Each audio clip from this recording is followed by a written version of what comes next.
Hidden deep within the highlands of Ethiopia, there once rose a kingdom unlike any other. A kingdom of mystery, faith, and power.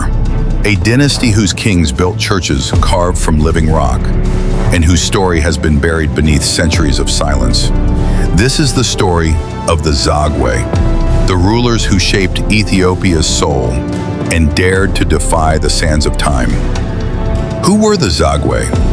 Their origins are wrapped in legend and mystery, a dynasty rising not from royal bloodlines, but perhaps from the humble Agao people, native to Ethiopia's northern mountains. Unlike the Solomonic kings who claimed descent from biblical royalty, the Zagwe seemed to come from nowhere, yet they changed history forever. How did a tribe of farmers and shepherds seize power from the remnants of the mighty Aksumite Empire? The answer lies in chaos. As Aksum fell into decline, battered by wars, famine, and fading trade routes, a vacuum opened. The Zagwe stepped into this void, armed with fierce faith and an unshakable vision. This was a time when kings were not just rulers, but symbols of divine power. The Zagwe understood this deeply. Among all Zagwe rulers, one name stands out: King Lalibela. But he was not just a king, he was a visionary, a man who dreamed of building a new Jerusalem in Ethiopia's mountains, a holy city carved from rock itself. Imagine thousands of workers chiseling for decades, turning solid stone into 11 magnificent churches, linked by tunnels and courtyards.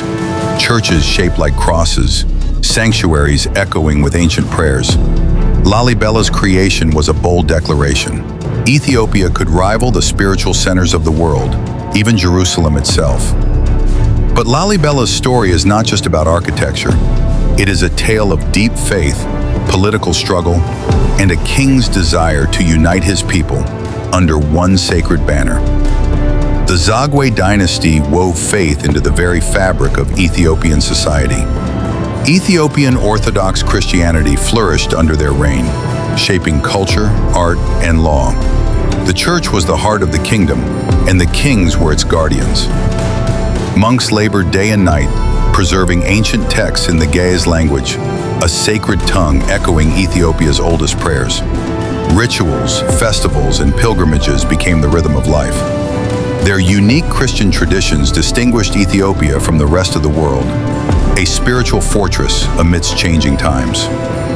Yet power breeds conflict.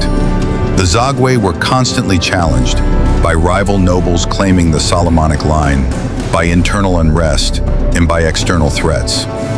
Imagine a kingdom where loyalty was fragile, where alliances shifted like desert sands, and where every throne was a prize fought for with blood and faith.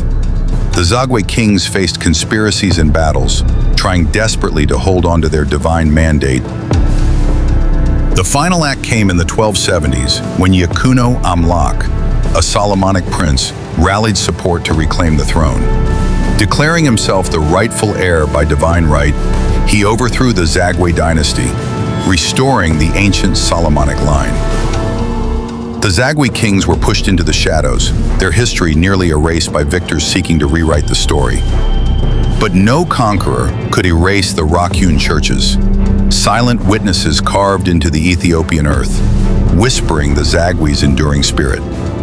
Why does the Zagwe story still matter? Because their churches stand as a testament to human faith and creativity, a legacy that transcends time. Pilgrims still walk the sacred grounds of Lalibela.